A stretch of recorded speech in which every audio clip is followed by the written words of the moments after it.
Good evening, everyone. Today we're going to be talking about the NGS headline because it just ended at the time of this recording. But before we jump into all of that, if you're new to the channel, I upload NGS content daily. So if you do play this game, I would really appreciate a subscribe as it really helps out the channel. Anyway, without further ado, let's begin the video.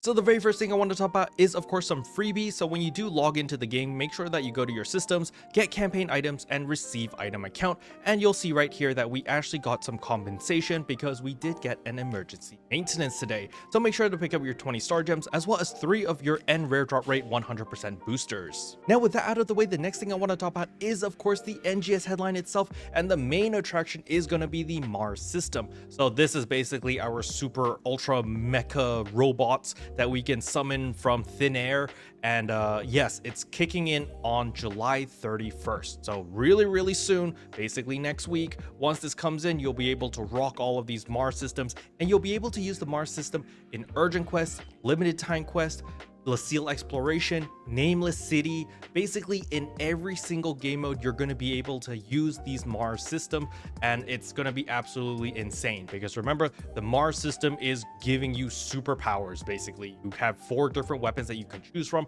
You know, there's a sword, there's an ion cannon, there's like this little spaceship looking thing that you can fly around with, and then there's like a buzzsaw, I think. So there's a bunch of different weapons, and on top of that there's actually like an entire skill tree where each individual weapon as well as sub weapon has like 5 different skills that you can learn.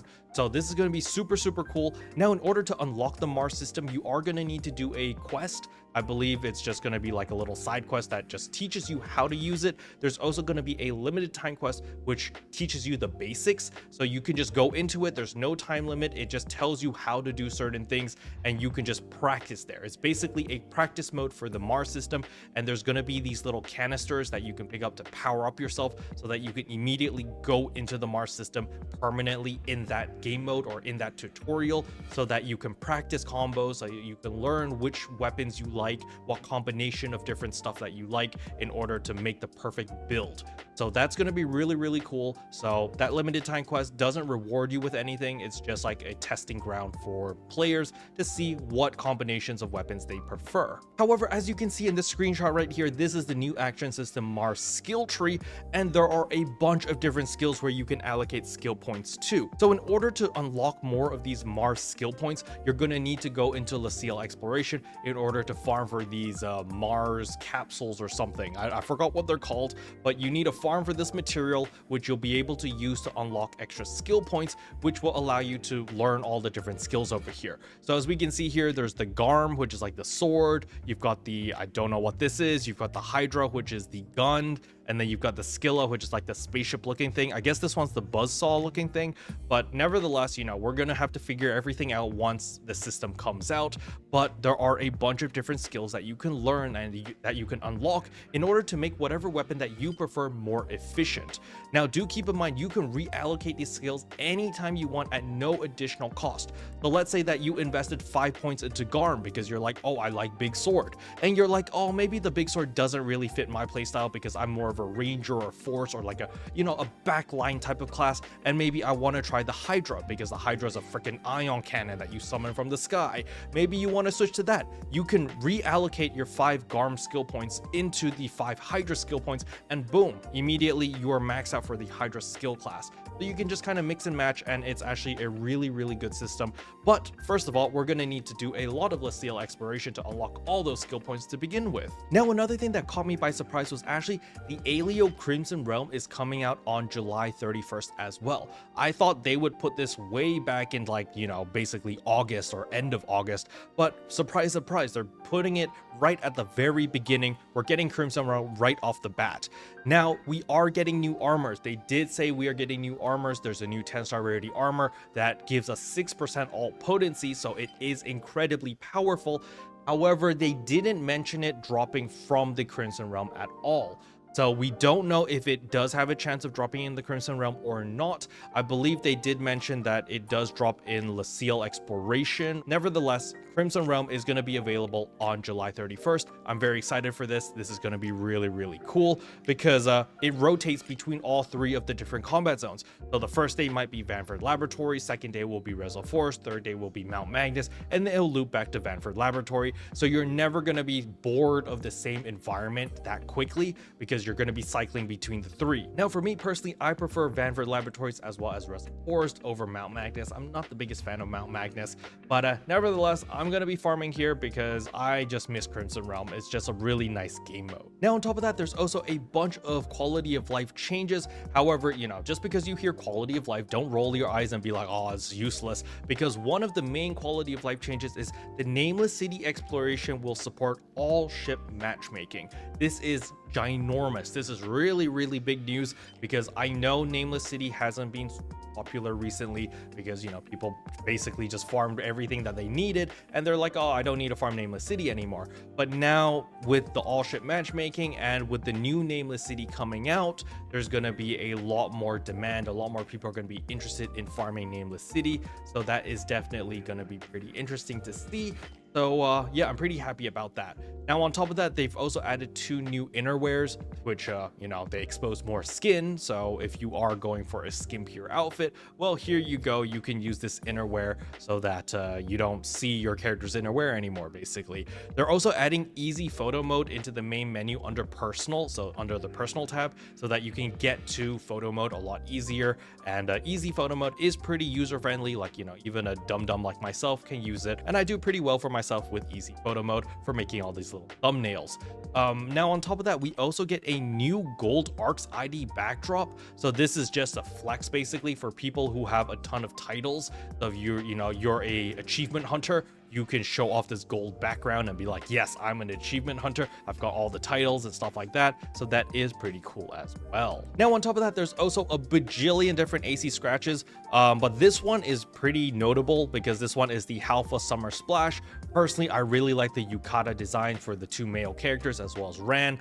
And of course, the swimsuits for Aina as well as Manon. They look really, really good. On top of that, they didn't mention this, but in the trailer, they played it. Manon as well as Aina also have special weapon camos that are beach themed. So Aina actually has like a super soaker water gun, which is actually pretty cool. And Manon literally beats people up with a parasol. So that's pretty funny as well. But I think a lot of people, especially my Line Strike players, are gonna like the emote Line Strike over here because you literally flex your rating in front of people. It's an emote that flexes your rating. So if you're really good at Line Strike, you might want to pick this up and you use this to just show people, look, I'm Grandmaster, I'm Global Elite in Line Strike or whatever, and let people know that you're really, really good at this card game. Next up is, of course, the update to Leciel Exploration. They're adding a bunch of stuff to Leciel Exploration, including new bosses, new buffs, as well as the whole Mars system. You can now use it in Leciel Exploration, and there's going to be buffs that actually buff the Mars system directly. So, you know, it might reduce the drainage rate of your Mars so you can stay in it longer. It might increase your damage for your guns or damage for your chainsaws or damage for your swords and stuff like that. So there's a lot of stuff that is going to be really fun and really interesting with this whole system. And it says right here, so yeah, I didn't remember wrong. It does drop in Leciel Exploration. New 10-star armor over here. This will also be dropping from Leciel Exploration. I have no idea how they come up with these names. I don't know how to read this, guys. I honestly, you guys have to help me here. But their new 10-star armor, they did mention that it does add 6% all potency, so it's gonna be excellent. It's going to be an amazing armor to farm for. So I'm going to be living in Leciel Exploration after August 7th, basically all day, every day, because I want these new armors. I want 3 of them. Now, it doesn't say over here that it's not tradable. So this is good news. So maybe if you pick up these armors, you can sell them to me. And I'm, you know, knowing me, I would probably pay an arm and a leg for it. But, you know, just don't actually sell it to me. I'm just going to be hell-bent. I'm just going to farm this like crazy until I get a drop. That's just how I do things. But nevertheless, 10-star armors are going to be here. Now, if you're worried about EX augments for your armors and you're like, oh man, are we going to go through the entire shitstorm of when we had our weapons and we had to re-augment everything because our EX augments didn't transfer over? Don't worry, they answered it in an operation report. We are not getting EX augments for armors anytime soon. They specifically stated that EX augments are going to be a weapon exclusive for now. You know, maybe in a year or two, we might get it for armors. But for now, it's staying for weapons only. So EX augments will not be going over to armors anytime soon. So if you were worried about that and you were holding off on investing into your 9-star armors because you're like, oh man, what if I invest all of these expensive capsules and then my augment transfer pass doesn't work because there's an EX augment on the armor, blah, blah, blah. You know, don't worry. You can use your augment transfer pass to transfer all of your augments from your 9-star rarity armors or even your 8-star rarity armors. Like in my case, I'm still using Octo armors. I'll be able to transfer all of those into the new 10-star rarity armor, easy peasy, no problemo, as long as you have the augment transfer pass. So that's definitely going to be really nice for me and really nice for all of you guys as well. Now, another thing that I mentioned in the slides over here, but they didn't mention in the NGS headline itself, was actually we are getting 2 special scratch tickets. So we are getting the Makeup Revival August 2024. This is an AC scratch, and we're also getting the SG Support Item Select August 2024. So this is the SG Support scratch. Now, again, the SG Support scratch has always been awfully expensive SG-wise, so I don't recommend it for the average player. However, if you want to scratch like 10 times, 20 times, it's not that bad, especially since they've added the scratch count bonus Grand Gladiosol S, as well as preset skill enhanced material not required into the scratch count bonus. So if the Grand Gladiosol S is relatively easy to get, you know, if it's like 20 scratches to get it, it might not be a bad idea to try to go for it. However, if it's anything above 40 scratches, I definitely would do a hard pass for the average player, unless you're like Hands with like 24,000 star gems or like 30,000 star gems. I don't actually know how many he has. But if you have a ton of star gems, you know, go for it if you want. But for the average player that has like 5,000 star gems, 3,000 star gems, 2,000 star gems, you know, maybe save your star gems and don't spend it on this support scratch. And, you know, you could use those star gems on cosmetic items or something else. Now, on top of that, we are also getting a new mission pass season 35 over here. We are getting the Hiei armors. So for those who've never played the base game, this used to be like our best in slots back in the days when PSO2 first released in the West. I remember farming for these armors and I was like, oh yeah, I'm so cool, I got these armors now. And literally like a week later they were outdated because the pacing of the base game was like, you know, 10 years of content shoved into 1 year. So we're getting new gear like every other week. It was actually pretty insane.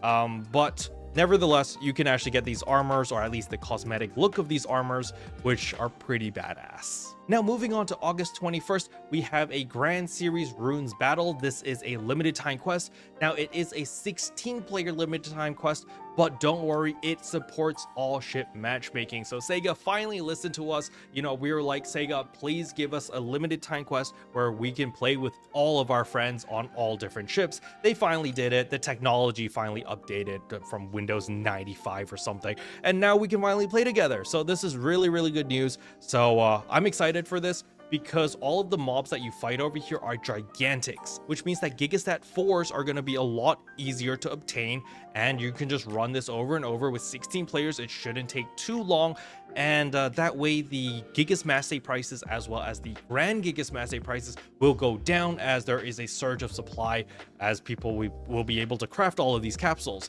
So that's definitely going to be super nice. Or, you know, maybe they'll just drop Grand Gigas Mass Days or just drop Gigas Mass Days right off the bat. That'd be really cool as well. But nevertheless, I'm very happy. I'm super excited for this limited time quest, and I'm going to be playing with all my buddies on ship 3, ship 1, ship 4, and yeah, it's going to be cool. Now for the huge collaboration that I'm super excited about, and that is of course the Shangri-la Frontier collaboration. I'm very surprised how well they did Sunraku's head. Personally, I thought it would look like an abomination and they would totally screw things up, but it looks good. So I'm happy that Sunraku's headpiece, as well as weapons, as well as all the other characters, all look really, really good. But there is one downside over here, and this again is the Sega greed. As we can see on the bottom right corner, Get a mag form of a mule as a scratch count bonus. I want this rabbit as my mascot little thing floating around as a mag device. I can't get this because it's locked behind a freaking paywall. You need to scratch like 40 times or 60 times to get this silly mag form, and the worst part is people who don't want this can't even sell this on the market. It's not tradable at all. So honestly, Sega's getting really good at locking behind all the good stuff behind paywalls to incentivize people to spend money. I understand their business practice, but it's really shitty for an average player because I want this, but I don't want to spend $80 to get this one thing. You know, I'd rather spend 20 million Meseta to get it instead. But unfortunately, I can't because it's locked behind a paywall and it is not tradable. They just need to take away the not tradable part and let people sell this on the market. So if people scratch 40 times, 60 times, they get this and they're like, I don't want this stupid rabbit. It looks so derpy. You know, they can sell it to me who's willing to pay 20 million. I'm sure lots of people would take 20 million over having a stupid rabbit, but I want this rabbit. So I'm a little bit peeved that I can't get this rabbit, but it is what it is. Now, other than that, the Nameless City is also getting a huge update. We're getting an entirely new district. It's called the City District. So what's going to happen is Nameless City isn't just going to be one seamless map. It's going to be rotating between districts. So we currently have like the Exploration District or something, and then we have the City District that comes out on August 28th. And every day it's going to rotate between those two districts. Now keep in mind that the City District will not have all ship matchmaking yet. It's still only going to be with your ship, but the other unexplored whatever district that we currently have right now will have all ship matchmaking. It's a little bit weird on why they did it like this, or like why, but it is what it is, and that's how Sega has done things, so meh. And by farming the Nameless City, of course, you will be able to get the new 11-star weapon. Now, a lot of people are rolling their eyes and going like, Karo, why would you even want this 11-star weapon, right? I just have a wing guard. It's better than this junk. Well, the thing is, this weapon is actually upgradable to a new weapon in October. They announced this in the NGS headline, and this weapon is basically targeted towards the average player. For players who just want to invest heavily into a weapon and know that this weapon is going to be future-proofed, because, you know, maybe you don't have time to play 10 hours a day and you don't play this game all day every day, and you juggle like, you know, 10 or 20 other games and real life and stuff like that. This is the weapon for you. The reason is because you hyper invest into this singular weapon, and you know for a fact that in October, when the new weapons roll around, you can use this weapon to upgrade into that new weapon. And so all of your augments, all of your fixes, all of your whatever into this new weapon will just be boop, they'll just carry over and you're good. So it's a very safe investment. Personally, I think this is really smart because it's catering towards 90% of the player base. However, for the top 10% of the people who still want to farm for their wing guards and flugel guards and, you know, all the really high-end, super rare items, they'll be able to still farm for those weapons. They're not phasing those weapons out. So it's basically going to be like, oh, you have an upgradable weapon that you can upgrade every 2 to 3 months, or you can also farm for the new weapon that comes out every 2 months. So they're going to be stacking those or staggering those between each other. So there's always going to be new gear for people to farm for in order to upgrade, so that you're always gear chasing. However, again, if you're the average player and you don't have enough time to gear chase all the time, and you're like, oh my god, I don't have the Meseta to upgrade all this stuff all the time, you can just stick with these weapons and it's going to be a lot easier. It's like one upgrade every 3 months, and you don't need to re-augment everything. So it's a lot less stressful, it's a lot easier, and you're still gonna feel very powerful and very strong. Next up is another AC scratch, the Cosmic Strike Force. I'm not even gonna talk about this again. There's a lot of paywall stuff over here.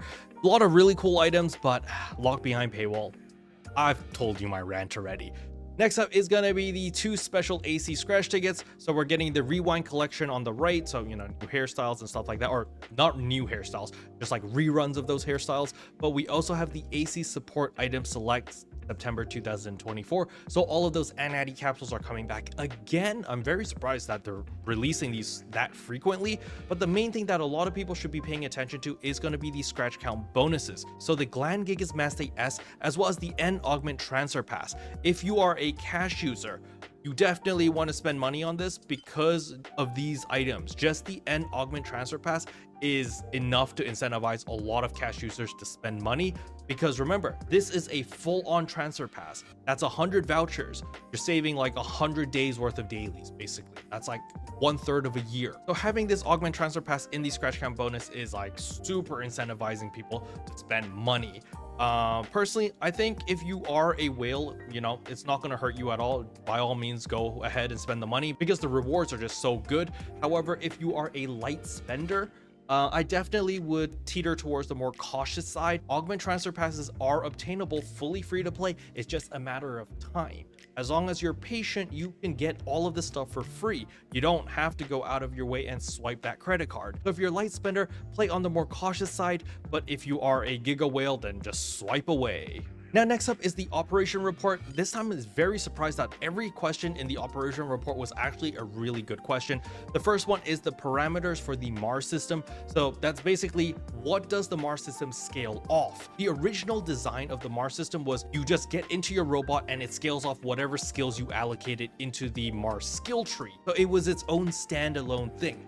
However, in this operation report, the developers actually announced that they're reverting that back to our current gear. So whatever we have is what the Mars system is going to scale off. So our armors, our weapons, our potency, our gear, all of those numbers are going to be taken, combined together, and it's going to influence how strong the Mars system is. Every individual player's Mars is going to be different. You know, it's not going to be like, oh, as long as you take these skill points, you're all going to deal the same amount of damage. That's not going to be the case. It's going to be like, oh, if you use this weapon with these augments, with this much potency, with this fixa, these are all different factors that will affect how strong your Mars system be. The second question was regarding the 11-star rarity weapons as well as the 10-star rarity armors. So I already went over this. The 11-star rarity weapons are definitely worth investing, especially if you are a casual player, because it's guaranteed that you're going to be fine even when October rolls around. You'll be able to use these weapons to upgrade them into better weapons and keep all of your augments and stuff like that. So super safe. As for the armors themselves, well, they're 10-star rarity armors. They have 6% potency. You want them. You obviously want them. And then again, over here, they did specify that there will not be any EX augments for your armors. So you're going to be perfectly fine with those augment transfer passes. Just transfer all those augments from your current armor into the new 10-star rarity armors and poof, you're done. You're good to go. Easy peasy. Now, another question they asked was actually the balance adjustments for Force, because Force players are absolutely shafted right now. So, you know, thank goodness we're finally getting some changes with the Force, but they are coming in December. So still quite a bit away. You know, we still have to wait till December. You know, that's like 4 months or so away. But nevertheless, it's coming, right? So at least they've acknowledged that, hey, Force changes are coming. So we can just look forward towards December, I suppose. The next thing I want to talk about is the Growthment exchange campaign. This is actually freaking amazing. Basically, there's going to be a limited time lineup for Growthment exchange and Growthment 2 exchange, where you can exchange for beta reactors, star gems every single day. Now, I don't actually know if you're going to be able to get beta reactors and star gems every single day, or if it's going to be like a treasure shop type of thing where it refreshes and there's a little bit of RNG involved. But nevertheless, I'm super excited for this because, first of all, star gems, you know, you can never go wrong with star gems, and it'll give us a reason to farm for Growthment as well as Growthment 2. I'm literally sitting on like 50,000 of each. And then the beta reactors are better than alpha reactors. Alpha reactors only give you 3,500 meseta. Beta reactors give you 100,000 meseta. If you can exchange for a beta reactor daily and get that extra 100,000 meseta every single day, that's 700,000 meseta in a week. That's a huge deal. It'll definitely boost a lot of people's financial gains and put you in a pretty good spot. And on top of that, we can also boost ourselves as well as weaken enemies in Leciel exploration. So this is going to be a really good campaign. And last but not least is, of course, the PSO2 Day Revamp. This caught me by surprise. Honestly, when they were going through this, I was like, oh yeah, blah, blah, blah. Then I read it myself and I was like, wait a second, this is actually huge. So first of all, free-to-play players, you will be able to get 6 days worth of PSO2 Day every single month. So remember the premium user PSO2 Day that happened on the 22nd of every single month? That is being scrapped. That's thrown out of the window. And now every month from the 1st to the 3rd, as well as the 21st to the 23rd, is going to be PSO2 Day for everyone, regardless whether you're premium or free to play. However, if you are a premium member, this does not mean that you should just cancel your premium subscription because you're like, why am I paying for it? Well, you actually still get a bunch of extra boosts as well as gifts, and there's also going to be a PSO2 Day commemorative set items of special campaigns and AC scratch tickets, so I don't really know what that point is, but you know, who knows, we're just gonna have to wait and see. Now, this doesn't kick in until September 1st, so there's still plenty of time to wait and sit around and see how things go, but personally, I think this is a huge W, especially for my free-to-play friends out there. Special thanks to all the members for supporting the channel, it really means a lot to me. Thank you again. But yeah, that's all I wanted to cover in today's video. Hopefully you guys found it helpful. If you did, I would appreciate a like and a subscribe, and I'll see you guys in tomorrow's video. Bye!